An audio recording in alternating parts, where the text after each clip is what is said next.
Empire.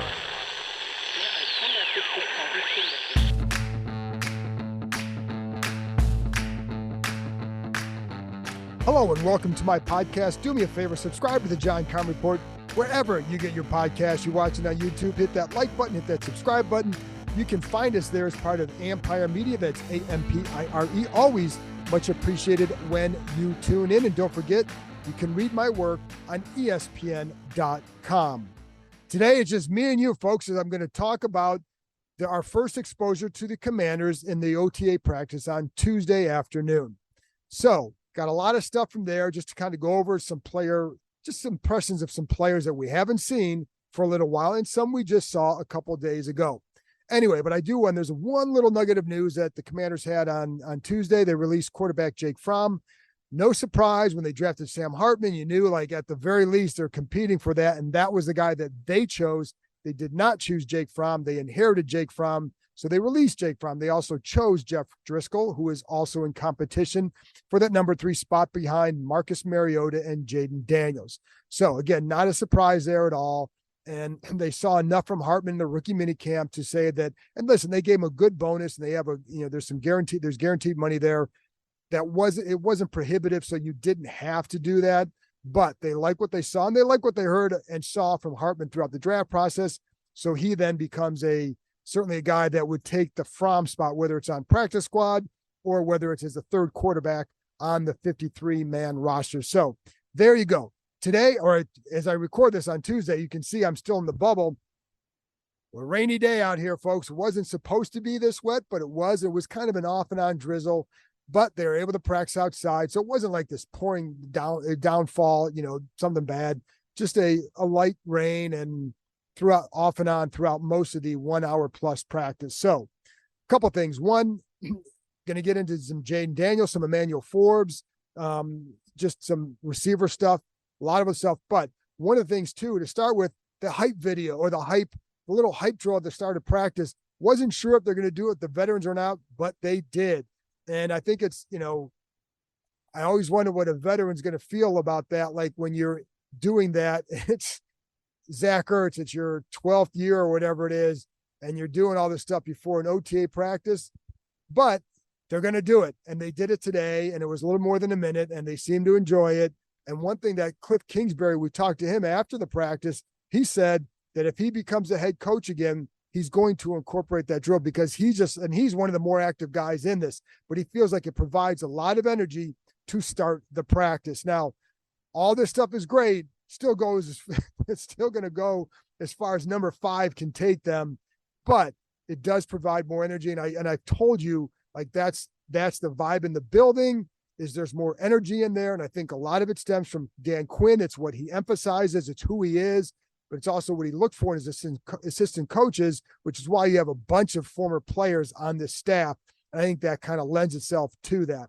So one of the first things I did today, watch some of the receivers. They were working on their blocking. Now, they've worked on that in the past. This is not something new. You always work on it.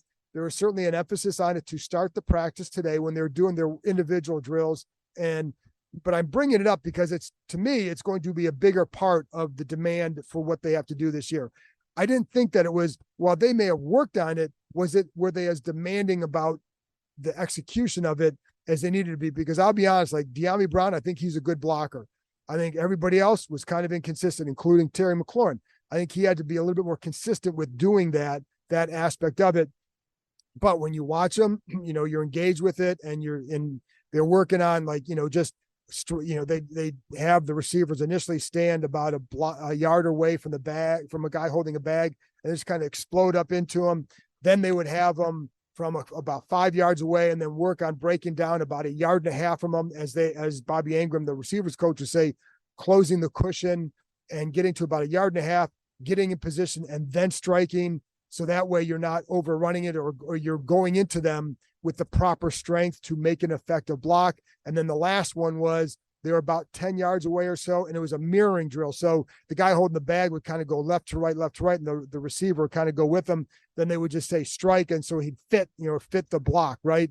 So those are the things they're working on. But again, they've done it in the past, but I didn't feel like they had really good I didn't think the receiver blocking overall was exceptional. And that's how you get your long runs, to be honest. Like you watch a Kyle Shanahan team, they get those long runs, but you watch the receivers that he gets, they do a good job blocking. And I think it has to be emphasized more that they have to do that here. So good to see that. But again, it's something that they've done in the past. So anyway, one of those receivers that I talked about him the other day, Kaz Allen, I do think he's doing a better job catching the ball. I'll be curious to see how he looks this summer, but I like the early part of it. Just, we already know he's a quick guy, but I feel like he's been so far in the three times now we've been able to see him. I do feel like he's catching the ball better. Perhaps, and again, it's not a surprise given that he was still relatively new to the position last year and just learning how to catch the ball the proper way, et cetera. But he's doing a better job so far. Quarterbacks, they're doing a lot of the target throws with those nets. And I've told you before, they have the 3 blocks, kind of runs diagonal down. So you have top left, middle, bottom right. And when you're looking at it from behind. So when they're looking at it, it's top right, middle, bottom left. But they're doing a lot of work with that to improve the accuracy. A lot of emphasis on the footwork and throwing from different angles and stuff, which is good for a guy like Jaden Daniels because first of all, that's what he does. But secondly, that's what it's going to happen. Like that's when you're an athletic quarterback, you're going to put yourself in a position where you've got to make those off-target throws. Again, not that it's revolutionary teaching here, but it's something that's going to pertain to these guys. And I will say in the target stuff, Daniels is pretty good. I think he's done overall. Now that's 3 days we've been able to watch him do this. I feel like he's pretty accurate throwing and those targets. And, they'll do a lot of footwork drills, kind of going around cones. And then the coach will say, hey, throw it to 2, you throw it in the middle or wherever they throw the targets. He's done a good job with that. And I think some of that is, I think he's a very relaxed thrower. That I think helps the accuracy for sure. Also has good footwork and a good quick release. So, that's all good to see. By the way, his first pass in a 7-on-7 was intercepted by cornerback James Pierre. It was a pass to Kaz Allen. So the 2 guys I just talked about did not connect on the first time in the 7-on-7. Do not overreact. And I don't think you are. One of the things, and I like to watch, like, as we get going into OTAs and especially training camp, like I like watching training camp practices to see the subtleties of what guys do. One of the things, and just like, and this is just a minor thing, you're always warm up, but like Terry McLaurin, watching him warm up during the special teams portion. So he and Ingram are just kind of throwing to the side, and he's working on catching the ball away from him, and then also working on catching the ball on the sidelines and getting the toe drag.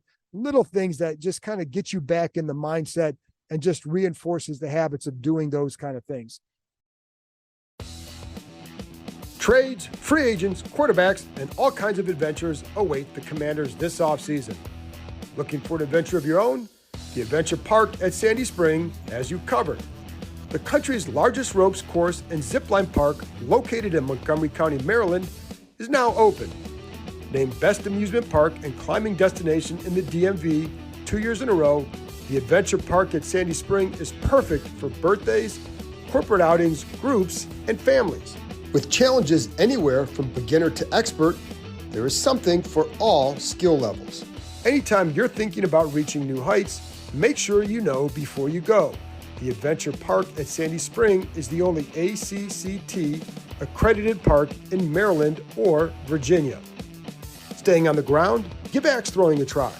You can throw at traditional targets or play any number of interactive games. You can even upload your own image. So there you have it, folks. Climbing, ziplining, axes, food, and bonfires right in your backyard. Reserve your adventure today at www.theadventurepark.com/kind. That's www.theadventurepark.com/kind. 2 things I haven't mentioned yet about some of the rookies. Jordan McGee, the linebacker, is a big dude. Like, dude has some guns, and he's a big, not big, and like he's just looks physically really strong. And so we'll see what that means, but that's one impression of him. And he's going to be a guy that I think will factor as much in some of the blitz packages. If he gets to that point, I think that's where he could help. They mentioned coverage. When I saw him a little bit in coverage, looked like there were times in zone coverages that maybe he wasn't quite as certain on. But I'll see what their plan is for him there. But a bigger dude. And then Dominique Hampton, the safety, also a big dude. But as a safety, especially, the reason why I even bring it up for him, because I think he's going to be a key factor as he develops as possibly a big nickel type player. You bring more size to that position. And one of the things with Cam Curl in the past, I know the previous coaches felt like he got worn down a little bit in that role, which is why they wanted to find somebody else who could help him with that role last year during the draft. Hampton has the size. I mean, he's a bigger guy. So he also had a pick today of Marcus Mariota, pass over the middle, nice break on the ball, and a good pick. Because he's the veterans, one of the guys that I watched a lot of more today up close was Emmanuel Forbes, because you want to see where is he at with his game. And I still think, like, give it time to see what is the impact of coaching on Forbes. Now, Forbes said, like, he liked meeting with the Dallas staff last year before the draft. Felt like Quinn and Joe Witt liked him. So, and they have, I know I had an interview with Tom Donatel, the secondary coach, back in the spring. I know he said some good things about Forbes as well, because they like the ball hawking. I mean, if you have a guy who can go get the ball, that's what this team wants. So of course they were going to like that aspect, but he's got to clean up some of the other stuff because teams will pick on him if he doesn't. Little things. And, for example, his first pass I saw him go against was Olamide Zaccheaus, and little bit, I wouldn't say, I don't know, but lackadaisical is the word, but a little bit too much cushion. And when he, maybe a little bit too upright. So when Zaccheaus breaks and Forbes has to come out of the break, his first thing is to kind of lean back a little bit to brace himself and push forward. Well, that creates more separation. So one of the things I felt like last year was a little bit better on that, but I think some of it, and listen, man, I was standing next to Fred Smoot when watching this. So you get in kind of a PhD in corner play when you're standing next to him and you can listen to what he says. But I think one of the things that he talks about is just being a little bit lower in your stance to get that balance, right? I think the balance there is sometimes it was a little bit off balance maybe when he was trying to break. But I think that's something that, from Smoot's perspective, is staying low in your stance to allow yourself to get those quicker breaks on the ball and not lose any ground when you do so. But also that allows you then to close the gap. And there was sometimes a little bit too much cushion between him and the receiver. And this is not how, people always blame the coaches on the cushion. Sometimes that's on the corner, folks. And in these cases, that's what he's going to have to close, is work on closing that cushion a little bit. How can you do that and still be effective? That's what the coach's job is to get him to do. And I think they have, like I've told you before, this is a stronger defensive staff than we have seen in a while. So I think, if there's a staff that can get this out of him, I think it would be this one. We'll see, but they're going to have to. Anyways, after that one play I told you, next play, he's on the hip of Terry McLaurin and a crosser. Nice job, nice coverage. Ball goes elsewhere. Another time, a break by Luke McCaffrey. Again, good job with the cushion. Ball goes elsewhere. Another one I liked with him, McCaffrey comes off the line. Forbes' job is to jam him. It was a little bit more press. So he's get up there, he jams him, he rides him a little bit. And again, McCaffrey is not a factor in this play. And I bring that up because I'll go back to the first Philly game. There was a cover 2 that Forbes played where he had one play early in the game, good jam, and, receiver disrupted, blah, blah, blah. Ball goes elsewhere. Second time, a very soft jam, receivers not budged, gets the ball down the left side, I believe it was, and it's a big game because of it, because your job there is to be physical and to reroute.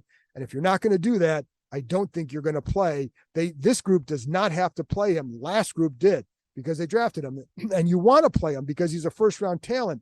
But this group isn't going to feel like that, I don't believe. So if you're not going to do that stuff consistently, then you shouldn't be on the field. But what the key is, he did it today. The first time I saw him have a chance, and he did it, and it was a really good jam of McCaffrey. So that was good for him. They did use Mike Davis a lot at that left side. So working a little bit, depth charts don't matter right now. but Davis was out there a lot. So if you're Forbes, you've got to win this job this year. You have to win this job. They're not going to hand it to you. So if he's out there, it's because he won the job or somebody else lost it or whatever. But I think, that's an important thing to note.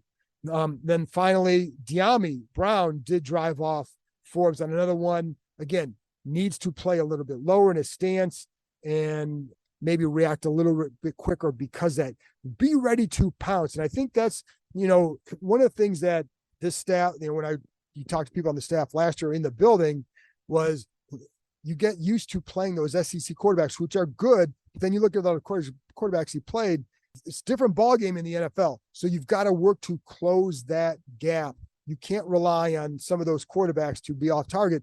You've got the skill, you've got those instincts. Now you got to put yourself in position to better use them. And that's where the coaching has to help take him there. I say help. They can't only, they alone cannot get him there. But he's got to be the driver, but they can be that support staff to help him get there. Davis is a long corner. And I think that's one of the things that jumps out. Did see there's one time, and this is again, standing next to Smoot. I love talking to that guy. There's one time where McLaurin's is the inside receiver on the left side. So there's an outside receiver. He's on the inside, and Smoot automatically, when he sees McLaurin going there, he knows that something's up with McLaurin. So, and the way the formation was set, it's like he figured it'd be be across. So he's basically saying, I'm Davis, I'm getting it, basically shade him inside. Sure enough, plays him straight up. McLaurin runs across her, open. Davis can't get there. Easy completion, Terry McLaurin. Again, I love standing next to Smoot. And finally, the catch of the day goes to McCaffrey. A diving grab in the back, and the same play I just told you about it was another one where Forbes took a pass away. I think the crosser to McLaurin that he took away because he was on the inside hip. That same play was the one that resulted in McCaffrey making a diving catch in the back of the end zone. Just a really nice effort there.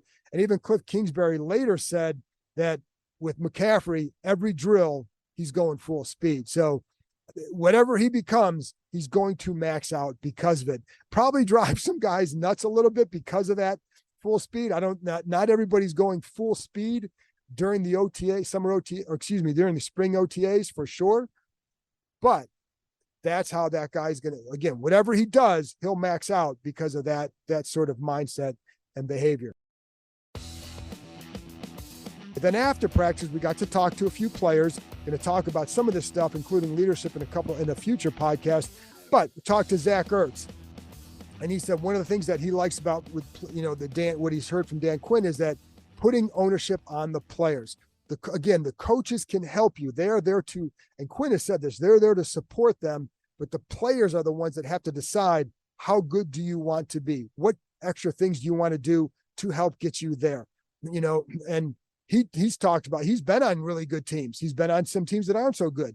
Said the hardest working teams he's been on are the ones that go the furthest. So that's the kind of stuff that you have to do.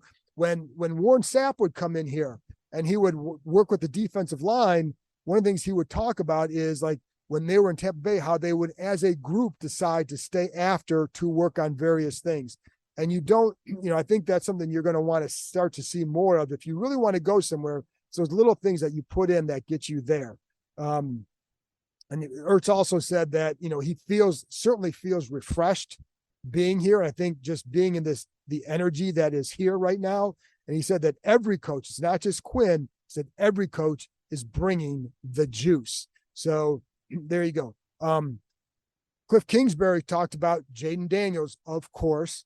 And a couple of things he kept saying he's very intentional about his plans for studying, how he goes about practice, his plan for practice. And he felt like that was a very encouraging sign for a rookie. Again, I've covered more than a few rookie quarterbacks here. You don't always hear that stuff about these players. I did not hear that about Dwayne Haskins.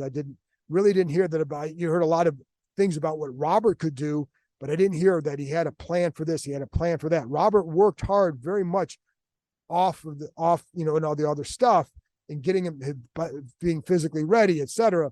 But I think the other parts of the game are the ones that can separate you and help you grow and develop as a quarterback. And I think that's why Jaden Daniels got better. And that's like Kingsbury, this is the first time we've talked to Kingsbury since they drafted Daniels. And one of the things, because, like he was asked about what he liked about him before the draft, or, it was clear to him, like, this was a pretty unanimous pick here. So for all the talk about like, what are they going to do inside the building, it was always very clear. I think it was very clear to a lot of other people too, around the league. But anyways, with Kingsbury, one of the things he brought up was being in Arizona and being there when Arizona State beat Oregon, led by Daniels. Now, was he an accomplished passer at that point? No. What he was a competitor. And like, that's something that jumps out to coaches in a big time way. And then you take that and you see how he improved, especially over the last 2 years at LSU. And that's when you feel like you can do something with that kid. So one of the things that he also talked about, that Kingsbury did, was with Daniels, was, he talked about just like, I asked him something along the lines of, is there something where because of some of the work he's put in, because of some of this stuff, is there an area where you feel like he's ahead of where you maybe would have expected? And he said, yes. And it's in protections. And that is a really hard thing for rookies to learn, is handling the protection calls, understanding the protections, which is why you need a guy like Tyler Biadasz as a center to help with those, not just the calls, but the protections in general. But that's where he felt like Daniels was maybe ahead of the game. And you look back on what he experienced at Arizona State, but also at LSU, how many different defenses he would have seen. Like, go back and watch the Florida game where he had this monster game and look at the different kinds of things they sent at it, the different blitzes they sent at him. And so you have to become more accomplished in protection calls and protections as a quarterback in that league than maybe some others. So if you combine that with the talent, that's what you get. But that is, I think, it's something that's very hard for some rookies to get it to really master. And so if he's ahead of that in that area, that's a good sign for him and the team. By the way, during the 7-on-7, he mostly worked with, I guess you would consider like the second unit, if you're worrying about that, like that. And that's where you should put him, right? Make him at least, develop and earn whatever he's going to get. Mariota was more on one side working against more starter types. Whereas, Daniels was on the other side. Now, he did have Austin Eckler with him. Brian Robinson was on the other side. Jamin Davis was on the same side with Jaden Daniels. You had Wagner and Louisville on the other side. So, like, this stuff is like, again, it's a first OTA practice. I'm not going to get into depth chart stuff too much. So, anyways, but I do think it's important to talk about the protections and just what jumped out to Kingsbury. Finally, Jahan Dotson also, well, Forbes spoke today too. Didn't say a whole lot, to be honest. Did say he went against Daniels in college. One thing that jumped out to him was he can run. So anyways, Jahan Dotson also went and said there's a completely different energy in the building. He said there are some really, really good vibes. I think that dude is going to feel very refreshed this year. I think I think it was a tough year for him last year. He also said of Daniels that's the quarterback I wanted. Now, I know for some reason people took that as a slam on Sam Howell. He didn't say, I thought this back in January or whatever. The assumption, well, you can assume whatever you want, but he didn't say it was before the draft, it was this or that. But there were, as we know, there were quarterbacks they were deciding between in the draft. It's not like they're going to tell Jahan Dotson which one they're going to take, but he also knew Daniels from having worked with them before Daniels transferred to LSU. So clearly he liked him. But also, I think throughout this process, if you're looking at him, Drake May, Penix, and then JJ McCarthy, well, that's clearly the guy he wanted. Now, anything else, you're extrapolating info, and I don't know. I can't say, get inside his head to say, was that a shot at Sam Howell? I would simmer down on that, because I think that's, taking a leap there. But regardless, I do think Dotson I think he'll feel very refreshed with this change this year, whether it's just because of Cliff Kingsbury. And I think that swap there will help him. I think he's going to like that. I think that was a big change for him and some others too, but maybe it's just the vibe in general, but I do think like a lot of guys have mentioned that. and certainly Dotson did as well. And then he said about Kingsbury that he makes us feel comfortable. So now, again, you then have to go out and produce. If you didn't like how something was in the previous time, you have to go out and produce when you get more of what you want, right? And so I think that's the spot he's in. But I like Dotson still as a receiver. He's got a lot of skill. He can get open. And I think in the right offense, he can be a very effective receiver for this team. Again, he just seems happier. He said, one of the things he likes is that every day they walk in the building with a purpose. He said, everyone has a smile on their face and it's contagious. So all good things. But when it comes to September, it better pay off on the field. Always kind of qualify that, because you're going to hear a lot of good things at this time of the year. And I think these are all legit. I do think they're legit.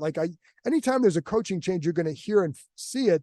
But I do think there's a little bit of a different vibe this time around.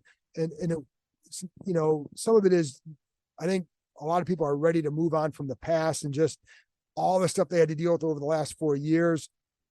But I also think that there's a different energy with this staff that filters down to the players. And I think they appreciate it. And I think there's just a renewed energy and maybe hope for some of these guys, but we'll see how that develops. Anyway, that's the OTA practice report for today. I'll be back on Thursday morning with another episode. So I'll talk to you next time.